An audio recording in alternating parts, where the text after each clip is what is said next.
అంత ఆవుల సంతతి ఎలా పెంచాలి? అక్కర్లేదు.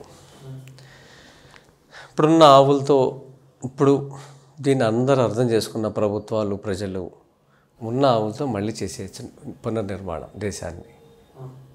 మీకు చెప్పనా చిన్న టెక్నిక్. మీ ఇంట్లో రోజు 4-5 కుటుంబ సభ్యులు ఉంటారు. ఆ 4-5కి ఎంత పెరుగు కావాలి మీకు? పాలు ఎన్ని కావాలి? 1/2 లీటరు, లీటరు, అంతే కదా? అంతకుమించి కాదుగా. రేపు పొద్దున్న పెరుగు అవ్వాలంటే ఏం చేస్తారు మీరు? తోడేస్తారు. ఎలా తోడేస్తారు? పాలల్లో జస్ట్ ఒక స్పూన్ పెరుగుని తీసి వేస్తారు. ఏమవుతుంది తెల్లారికి? పెరుగు అవుతుంది. రేపు మీ ఇంటికి 100 మంది వస్తున్నారు. 100 మంది వస్తున్నప్పుడు పాలు కావాలి కదా, ఆ పాలలో పెరుగు ఎంత వేస్తారు? ఓ స్పూనే కదా. అది పాయింట్. అంటే 100 మందికైనా అదే, 10 మందికైనా అదే పెరుగు.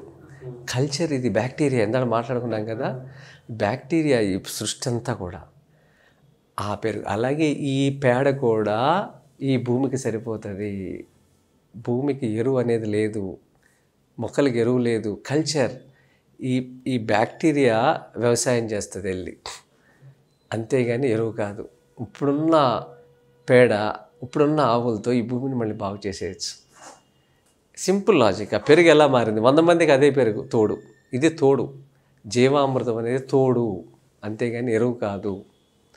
అంటే మట్టిలోకి వెళ్ళి మైక్రోబ్స్ ఏం చేస్తాయంటే, ఈ బ్యాక్టీరియా అంతా ఏం చేస్తుందంటే, ఈ భూమిలో ఆల్రెడీ మొక్క కావాల్సినన్ని అన్ని పోషకాలు, మినరల్స్ అన్నీ ఉన్నాయి, కానీ వేరుకి అందే స్థితిలో ఉండవు.